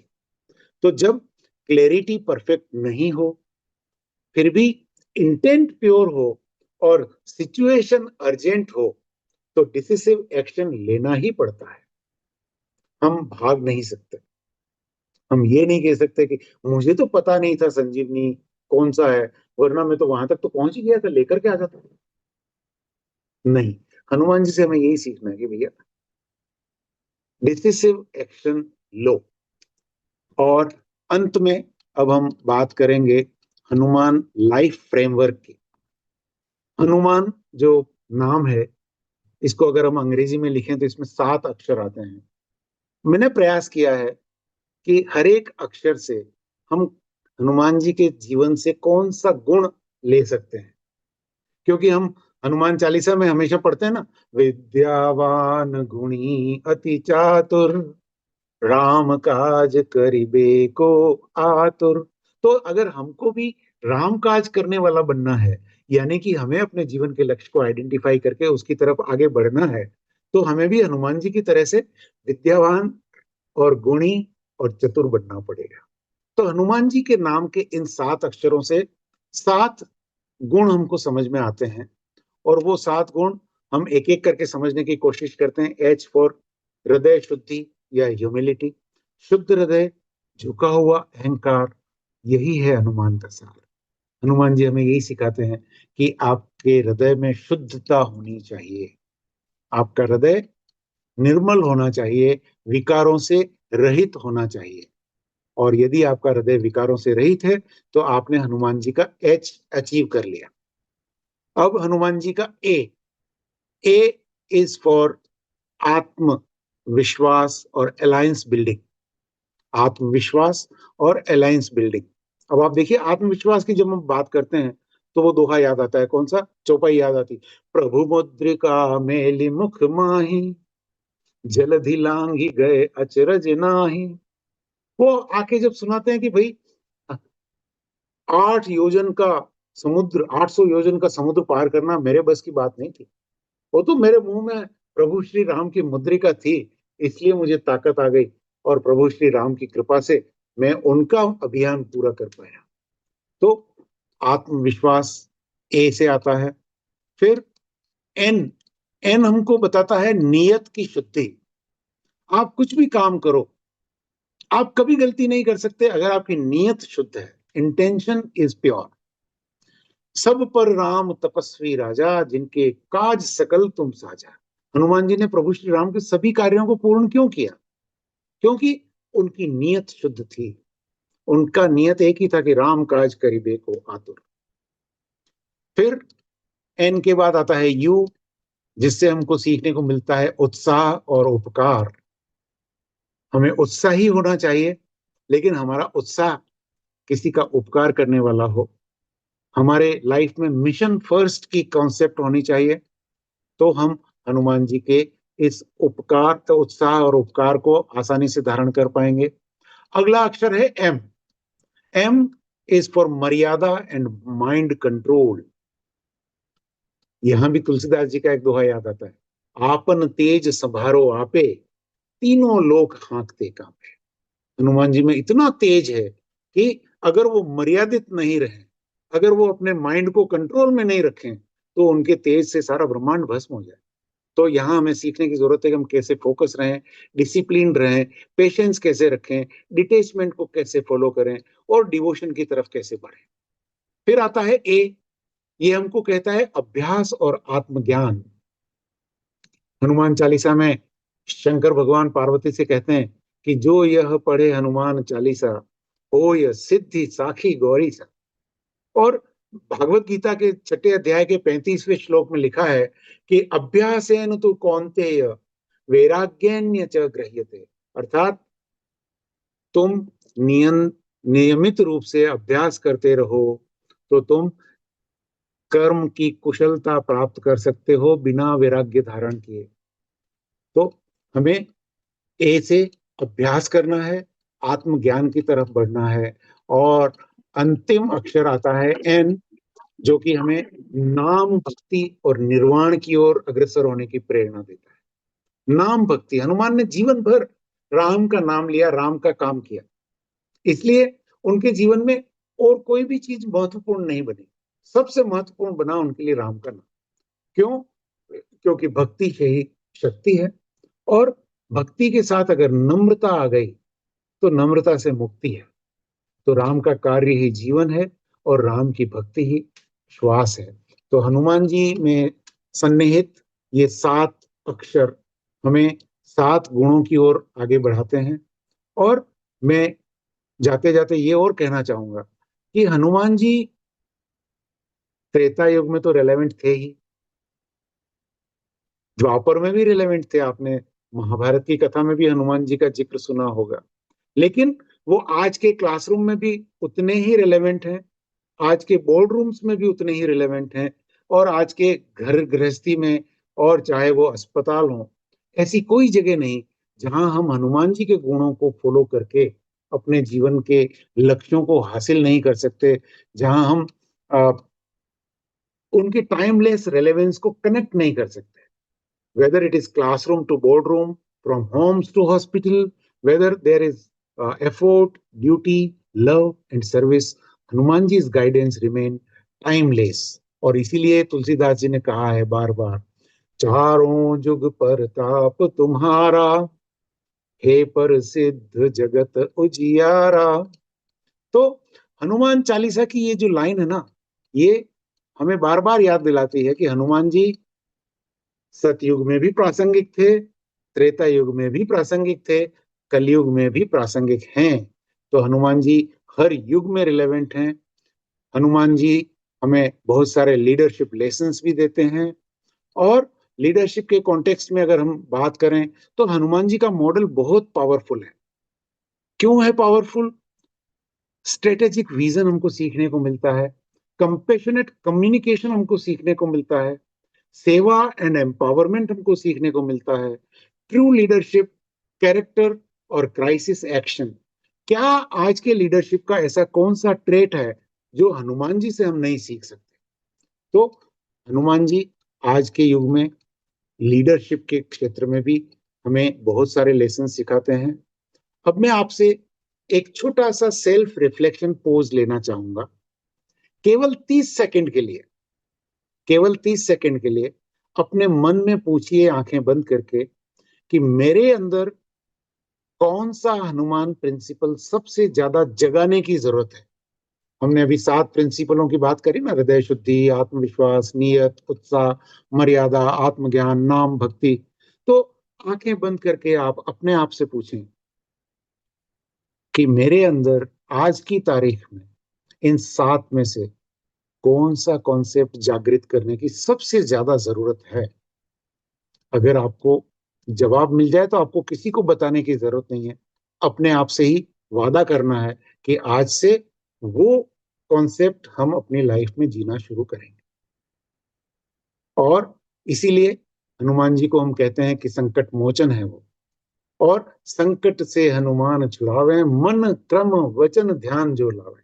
बस आप अपने ध्यान में मन, वचन और क्रम से ये डिसाइड कर लीजिए कि आज के बाद मैं कम से कम 7 नहीं तो 6 नहीं तो 5 नहीं तो 4 नहीं तो 3 नहीं तो 2 नहीं तो कम से कम एक कॉन्सेप्ट को तो अपनी लाइफ में उतारूंगा ही। और मैं उस कॉन्सेप्ट के माध्यम से मेरे परिवारजनों के, मेरे मित्रजनों में, मेरे समाज में मैं यह प्रचारित करने का प्रयास करूंगा कि हनुमान जी आज भी रिलेवेंट हैं। और तभी मैं हनुमान चालीसा की इस लाइन को जी पाऊंगा कि जय जय जय हनुमान गोसाई, कृपा करहु गुरुदेव की नाई। तभी हमको हनुमान रूपी गुरु की कृपा का आशीर्वाद मिलेगा। अगर हनुमान जी आज हमारे मेंटर होते तो शायद वो हमसे सबसे पहले ये पूछते कि बेटा तुम्हारी नीयत क्या है, तुम जो कुछ कर रहे हो उसके पीछे तुम्हारी नीयत क्या है, तुम्हारी एनर्जी किस डायरेक्शन में जा रही है, तुम अपनी शक्ति से सेवा कर रहे हो या सिर्फ कंपैरिजन कर रहे हो दूसरों के साथ, तुम्हारा कॉन्फिडेंस राम स्मरण से आ रहा है या ईगो से या बैंक बैलेंस से, तुम सच बोलने की हिम्मत रखते हो, तुम विनम्र रहने की शक्ति रखते हो। यही मेंटोर आज के यूथ को भी चाहिए, लीडर्स को भी चाहिए, पेरेंट्स को भी चाहिए, और जितने इंस्टीट्यूशंस हैं उन सबको भी चाहिए। तो अंत में मैं केवल आज की बात को समाप्त करने से पहले केवल एक थॉट के साथ विराम लेना चाहूंगा कि हनुमान जी को केवल संकट में मत याद कीजिए। संकट में याद करना अच्छी बात है, करना चाहिए, भगवान है, लेकिन केवल संकट के समय ही याद मत करिए। हनुमान जी को डेली कंडक्ट में लाना और भी सुंदर है। जब हार्ट प्योर हो, इंटेंशन क्लियर हो, एनर्जी सेवा में हो, स्पीच सेंसिटिव हो, एक्शन डिसिप्लिन्ड हो और क्रेडिट भगवान को देने वाले हों, तब हनुमान वे लाइफ में दिखता है। मेरे लिए फाइनल मैसेज यही है कि Hanuman ji is not only to be remembered in sankat, Hanuman ji is to be practiced in Jivan. His name gives strength, his way gives directions, and by moving into that direction, we can lead our life in the Hanuman way. इस विनम्र चिंतन के साथ मैं अपनी बात यहीं समाप्त करता हूं। मैं फिर से भारतीय Vidya Bhavan, IKS cell, doctor Sen Gupta साहब, स्वप्न लेखा मैडम और आप सभी विद्वान और बुजुर्ग अनुभवी श्रोताओं का आभार व्यक्त करता हूं। आपने मुझे मौका दिया, मुझे सुना। मेरे बोलने में, कहने में किसी प्रकार की कोई त्रुटि या अहम का भाव आपको लगा हो तो कृपया करके मुझे क्षमा करें। अब मैं आपके विचार, आपके प्रश्न, आपके सुझाव और आपके डिसएग्रीमेंट भी श्रद्धा से सुनना चाहूंगा। विद्वज्जनों के बीच सवाल जवाब ही असली संवाद को जन्म देता है। इसलिए मैं चाहूंगा कि आप अपना फीडबैक दें, आप बताएं मुझे मैं कहाँ और ज्यादा सुधार कर सकता हूँ अपने चिंतन के प्रोसेस में, और कहाँ मैंने क्या गलतियां की तो आगे मैं उनको सुधार पाऊं। The platform is all yours. Thank you so much Trilok ji, बहुत ही सुंदर था। हम सभी हनुमान चालीसा का पाठ तो करते ही हैं, सारे जितने शॉर्ट स्टोरीज हैं उसके अंदर सबको ही मालूम है, पर कॉन्टेक्चुअलाइज करके अपने लाइफ में इसको आत्मसात करना आपने बहुत ही सुंदर तरीके से इंस्पायर किया है आज। थैंक यू मैम, मेरे लिए बहुत बड़ा सर्टिफिकेट है। क्योंकि भाई समझ यार, अब यहाँ पे एक प्रश्न है त्रिलोक जी, किसी ने पूछा है कि आपने हनुमान जी को लेके किसी पेरेंटिंग की कोई किताब लिखी है क्या, क्योंकि सबको समझ आ रहा होगा कि आप रेगुलरली मेंटोरिंग करते हैं स्टूडेंट्स की। पेरेंटिंग को लेकर के अभी मैंने कोई किताब लिखी नहीं है, लेकिन हाँ मेरे पास मसौदा काफी है, अच्छा सुझाव है, मैं डेफिनेटली इस पे काम कर सकता हूँ। जयश्री मैम, अगर आपके पास कोई क्वेश्चन है, if you have a question please do table that. Ma'am, I don't think I should have any question because it's been the whole 1 hour, how it has passed, I do not know. It was so enlightening. Since I am very much concerned with parenting and values for children, I was just wondering if he has written any book, I mean, or anything, it would be very, very valuable and useful I to have a lot of all of raw us. material, ma'am, and I would be really happy to share it with you. That would be really very nice, sir. It would be very Definitely, nice. definitely, Jayashri definitely. Thank ji, you so much, sir. I will share Trilok ji's numbers. He's one of the most, I mean, he's my go-to person whenever I want anything to do with the Ramcharitmanas, Ramayana, or of course Hanuman ji. So he would be more than happy. He has also written a couple of books. You could, if they're there on Kindle, you could read Okay. those and you might get your insights on that. अगर देख Thank रही you हो तो so एक much, तो यही ma'am. किताब है। Yes. Yes, sir, I will go. I'll definitely have a thing. It's जी। really, thank you so much. Thank you so much. I will share the Amazon link also, Trilok ji, to people if they Sure, want ma'am. I will share. probably. Yes, sir. Good evening, ma'am. May I ask one question to sir? Sure. जी जी madam. Yeah, so Trilok sir, it was really enlightening and it was really very helpful the way you have contextualized in the modern time the whole concept. So in the beginning, when I saw that topic, it is the Hanuman way to live the life. I thought how much it can be the diversity. But with the discourse, when you explained the thing, connected it, it was very helpful. But my question is here, sir. Being a teacher educator, when we teach in the class, we are having the different religion people who follow in the class. How to make it in a such a way that it should be taken as the message, not as where you are spreading the religion, not the knowledge. So how to take बिल्कुल, आपका जो concern है ma'am, एक समय में ये मेरा भी कंसर्न था और अब भी रहता है। बेसिकली मैं जब एमबीए के स्टूडेंट्स को पढ़ाने जाता हूँ तो डेफिनेटली जैसी कि मेरी आदत है, मैं हमेशा कहीं ना कहीं आईकेएस को बीच में लाता हूँ, और जब आईकेएस आता है तो हनुमान जी अपने आप आते ही आते हैं। और वहाँ मुझे ये सावधानी रखनी पड़ती है, क्योंकि क्लास में डेफिनेटली आपने कहा और मैं भी एग्री करता हूँ कि सभी मतों को मानने वाले विद्यार्थी होते हैं। लेकिन मेरा ये मानना है कि जो जैन जी है आज की तारीख में, और अब स्कूलों की अगर हम बात करें तो अब जैन अल्फा आ गई वहीं पे, तो जैन जी और जैन अल्फा ये इतने संकीर्ण विचारधारा वाले नहीं हैं ऐसा मुझे लगता है, बशर्ते कि हम इनको बहुत ज्यादा क्या बोलना चाहिए मुझे, अगर हम बहुत कंजर्वेटिव वे में नहीं बात करें। अगर हम कभी कभी ऐसा भी होता है ना कि कुछ अच्छा अगर हम देना चाहते हैं तो थोड़ा बहुत कॉम्प्रोमाइज हमको करना पड़ता है। तो ऐसे में हम ये कह सकते हैं कि भाई रामायण एक ग्रंथ है, एक एपिक है, और उस एपिक में एक कैरेक्टर है हनुमान जी, और वो कैरेक्टर हम तो ईसा मसीह को भी तो बाइबल से कैरेक्टर के रूप में पढ़ाते ही है ना, चाणक्य को भी पढ़ाते हैं ना। और यूरोप की यूनिवर्सिटीज की मैं बात करूं तो वहां तो भागवत गीता सिलेबस का पार्ट हो गया है। मैनेजमेंट में मैनेजमेंट स्टूडेंट्स को भागवत गीता पढ़ाया जाता है, चाणक्य का अर्थशास्त्र पढ़ाया जाता है। तो हमें थोड़ा सा ये सोचना पड़ेगा कि हम उनके मानसिक स्तर पर जाकर के उनको कैसे समझा सकते हैं कि उनको एकदम ये फील नहीं हो कि हमें हमारे धर्म के खिलाफ कुछ सिखाया जा रहा है। और ये मैं करता हूं मैडम, और अभी तक मुझे सफलता मिली है। किसी तरह की कोई शिकायत अभी तक किसी स्टूडेंट्स ने की नहीं है कि सर आप हनुमान जी की बात क्यों कर रहे हो, या आप चाणक्य की बात क्यों कर रहे हो, आप कृष्ण की बात क्यों कर रहे हो।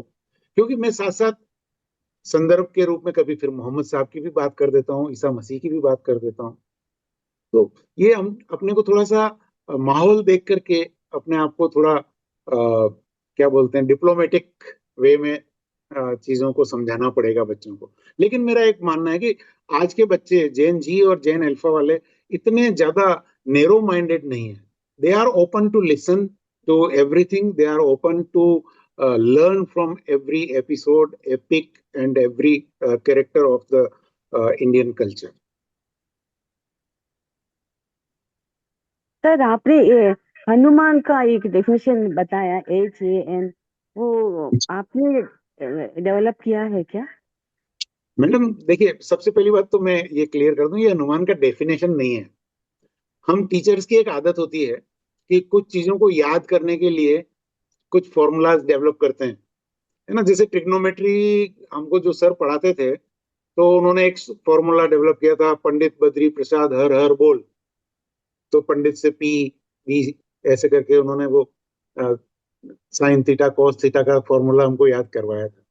तो मैंने ये कोशिश की है कि ये 7 जो ट्रेट हैं हनुमान जी के जीवन के, उनको हनुमान जी के नाम के एक एक अक्षर से अगर जोड़ दिया जाए और इसको प्रचारित किया जाए एज ए टीचिंग टूल, है ना। इसको एक टूल की तरह से आप देखिए, डेफिनेशन की तरह से नहीं। तो ये बहुत अच्छा टूल जो है, सर, टूल बहुत अच्छा, हाँ, very nice. And one more question, आपने ये सातों थी आपने अडॉप्ट कर दिया, या achieved all? Sorry, have you achieved all that HAM जो भी बताया आपने, have you also achieved all? आपने achieve अरे किया है? मैडम, अगर मैं अचीव कर चुका होता तो अभी मैं कहाँ होता। बहुत, इट इज लेकिन नॉट आप, दैट इजी, इट नहीं इज सर नॉट आपने दैट पूरा इजी, अचीव किया है। It is I not am that easy ma'am. हाँ, कोशिश जारी है, जितना हम कर पाते हैं, जितना कर पाए उतना अच्छा है। काश कि ये चीज हमको 20 साल पहले समझ में आई होती, तो आज हम इस यात्रा में थोड़े और आगे होते। Thank you very much sir, teaching tool तो मुझे तो बहुत अच्छा लगा, very nice sir, thanks a lot. Thank you very much for your reflection. I am happy कि ये चीज आपको रिजोनेट हुई। Thank you sir. Yeah, I think we'll come to the close of the session. Trilok ji, thank you so much. और आपके slides भी बहुत ही attractive और सुंदर थे. I have to compliment you for that. It was such a pretty sight also, besides the wisdom which was all नहीं embedded. नहीं, आप आपके पास है ये, आपसे अगर कोई मांगे तो मुझे खुशी होगी। आप बाकायदा सबको डिस्ट्रीब्यूट कर सकते Sure, हैं, क्योंकि बिल्कुल, ज्ञान तो जितना बटेगा उतना अच्छा है। बिल्कुल. Thank वो you तो so much. Thank somebody you, asked you, but I have Dr. seen what I've seen of Trilok ji. He really lives by whatever he professes. Hanuman ji. So that's something the interactions that I've had, I can stand for that. Thank you ma'am. आपकी बात को सत्य साबित करने के लिए जो भी प्रयास मेरे से होगा मैं करता रहूंगा लाइफ लॉन्ग। बहुत ही हमने भी बहुत सीखा है आपसे त्रिलोक जी. थैंक यू सो नहीं मच नहीं, फॉर हम सब एक दूसरे से मेकिंग सीखते हैं इट. और हमेशा ये सीखने का क्रम तो जारी रहना चाहिए। हाँ, जिस दिन हमने ये मान लिया कि मैं परफेक्ट हो गया, उस दिन हम खत्म हो जाएंगे। True that. बहुत ही So आनंद जी, आया, बहुत ही अच्छा लगा।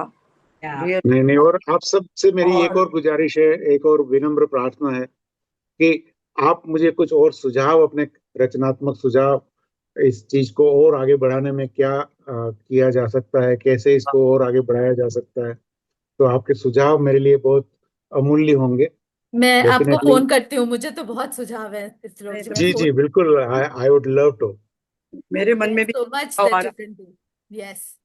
कि भाई ये जो हमारे बच्चे हैं, छोटे बच्चे, जी जी उनका जी, सिलेबस में जोड़ना चाहिए, क्योंकि हनुमान एक कितनी बड़ी हमारी शक्ति है। बिल्कुल। और मैम, वो बाल जब हनुमान की जो क्रीड़ाएं हैं उनको लेकर के, और जो आगे के सारे रेफरेंसेस हैं, हम अपने नई जनरेशन को बहुत कुछ सिखा सकते हैं।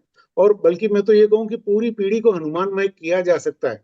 बिल्कुल बिल्कुल और हमको बिल्कुल मॉडर्न वे में, ऐसे भी नहीं कि उनको ये लगे कि अरे हम पे थोप रहे हैं रामायण और हनुमान चालीसा। नहीं नहीं, हम बिल्कुल नहीं थोप रहे हैं। हम तो उनको एक गाइड चाहिए, आज की जनरेशन के पास एक सबसे बड़ी प्रॉब्लम क्या है मैम, जो जेन जी और जेन अल्फा है, दे आर वो क्या कहते हैं कि टैलेंट का भंडार है, एनर्जी का भंडार है।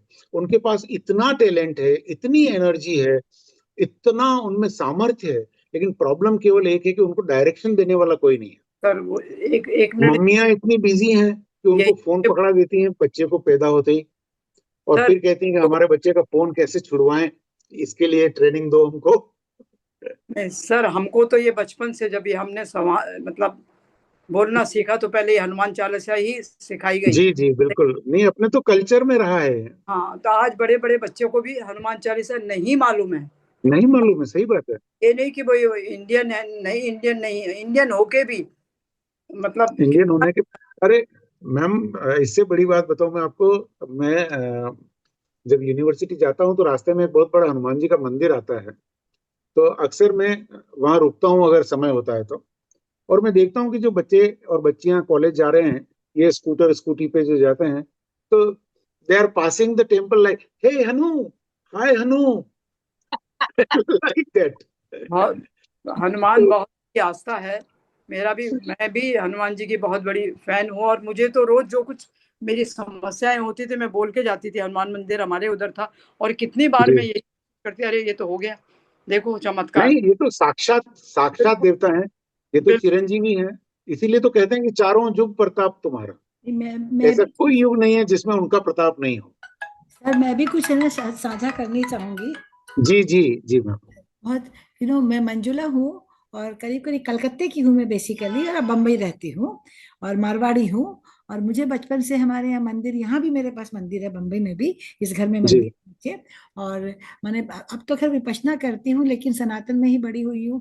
मेरे पिताजी का इष्ट नहीं, रहा, विपश्यना भी सनातन का ही एक भाग है मैम। तो इसीलिए तो मैं भी मुझे गया हूँ विपश्यना में 3-4 बार। हनुमान चालीसा का ये मुझे मालूम है कि मैं 20 साल की उम्र से अकेली निकली हूँ, और 50 साल हो गया अकेले रहती हूँ। और मेरा दिशा ज्ञान बहुत खराब है, बहुत बुरा है। राइट एंड लेफ्ट जब तक हाथ नहीं उठाती हूँ, राइट नहीं समझ पाती है। तो 3 या 4 वाक्य मेरे जिंदगी में एक्चुअली में हुए हैं कि मैं रास्ता जी खो गई हूँ, रास्ता एकदम खो गई हूँ। जैसे एक तो ओवरसीज में, टोक्यो में अंडरग्राउंड में, एकदम रात का लेट लेट नाइट, और सन सन कोई दिखाई नहीं पड़े दूर दूर तक, तो बैठ के हनुमान चालीसा, मैंने हनुमान चालीसा एकदम कंठस्थ है मुझे अभी भी। हनुमान चालीसा करते करते अंतिम के होते होते लोग आ जाते हैं, और कोई ना कोई, जैसे मुझे भी कोई सिपाही आ गया सिक्योरिटी वाला, तो वो मुझे फिर पहुंचा दिया। और एक जी बार जी 3 या 4 बार बम्बई बचपन में दुर्गा पूजा में खो गई थी कलकत्ते में। मैंने बहुत बड़ी पूजा पंडाल थी, तो वहां खो गई थी, तो वहां भी हनुमान चालीसा करते करते, और फिर मतलब वो पुलिस ने आके ले गया स्टेज पे, और बोला कि अब तुम बोलो 6 साल की थी। तो हनुमान चालीसा का ये जो मेरी जो ये किताब है ना ma'am, the corporate corporate Hanuman, करते हैं। इसमें पूरा हनुमान जी के बारे में ये, और हनुमान जी न्यूयॉर्क और अमेरिका तक कैसे छाए हुए हैं वो भी इसमें जिक्र है। हम्म, तो एक मेरे दिमाग में एक सवाल आया, आप सबसे पूछना चाहता हूं मैं, हाँ, आप में से हनुमान जयंती कौन कौन मनाता है? यहाँ मनाते हैं, मतलब यहाँ पे हमारे बगल में इनका चिन्मय आश्रम का एक खुला है, तो वहां जाते हैं। मैं रेगुलरली नहीं मनाती मैं नहीं मनाता हूँ, हूँ। मैं हनुमान जी का जन्मोत्सव मनाता हूँ। जयंती और जन्मोत्सव में क्या अंतर है, आप में से पता होगा सबको। जयंती आदमी के जाने के बाद होती है, और जन्मोत्सव एग्जैक्टली हाँ जीवित तो की होती है। तो मेरे को सबसे ज्यादा दुख तब होता है जब अखबारों में, पोस्टरों पे सब जगह लिखा हुआ आता है हनुमान जयंती, जयंती हनुमान जयंती, मैं रोता हूँ। सही बात है। कई जगह मैंने सुधार करवाया कि हनुमान जयंती नहीं भैया, हनुमान जन्मोत्सव, जन्मोत्सव लिखो।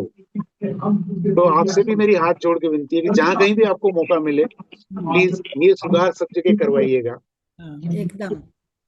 और एक आज ही एक अपील आई है, मैं डॉक्टर सेनगुप्ता को भी भेज दूंगी ग्रुप में भी, क्योंकि क्या है कि जनगणना हो रही है, तो उसमें आपकी मातृभाषा पूछी जाएगी।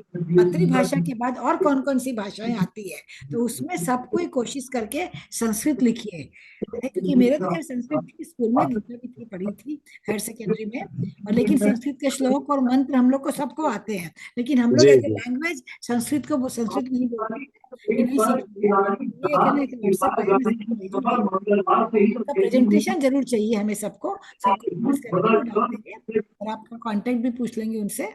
नहीं, ये अच्छा, प्रेजेंटेशन तो स्वप्नलेखा मैडम आप सबको भेज देंगे। एकदम बहुत और सुंदर। बहुत उसके अच्छा अलावा भी अगर आपको कभी भी मुझसे संपर्क करना हो तो मेरा नंबर भी मैम से आप ले सकते हैं। नंबर ले लेते हैं। मुझे खुशी होगी अगर मैं और मैं जुहू पे लेश मात्र हरे भी अगर कृष्ण कोई मंदिर के पास हूँ, जुहू पे। वैसे भारतीय विद्या भवन वाशी में भी कोई प्रोग्राम होता है तो आई हूँ कई बारी, और इस तरफ कभी आए हैं आप? I think because of the time constraint, we have to close it. So Sharma ji, Tilok Sharma ji, बहुत बढ़िया रहा, बहुत insightful रहा. एकदम। I mean to say, it thank was you a sir, great- thank you very much, it means a lot to me. it's a great session and where next time आपको हम physical session के लिए बुलाएंगे. एकदम। Definitely sir, I am at Ahmedabad Gujarat. I know that. I know that. हाँ हाँ, तो ठीक है. I will be more than Yeah, happy to be present among you. Yes, yes. Thank you. आप सबका Thanks a lot. आशीर्वाद मिलेगा, इससे बड़ी और क्या बात हो सकती है। Thank you very much. So on behalf of Bharati Vidya Bhavan, on behalf of everybody else, we say thank you to a big thank you to you, and thanks to everybody for being with over here. Goodbye and good night. Thank you so Thanks much. a lot. Thank you, Thank you very much. सबको Thank you प्रणाम। very जय much. Shri Ram, जय हनुमान। जय श्री राम, जय Hanuman. Thank you very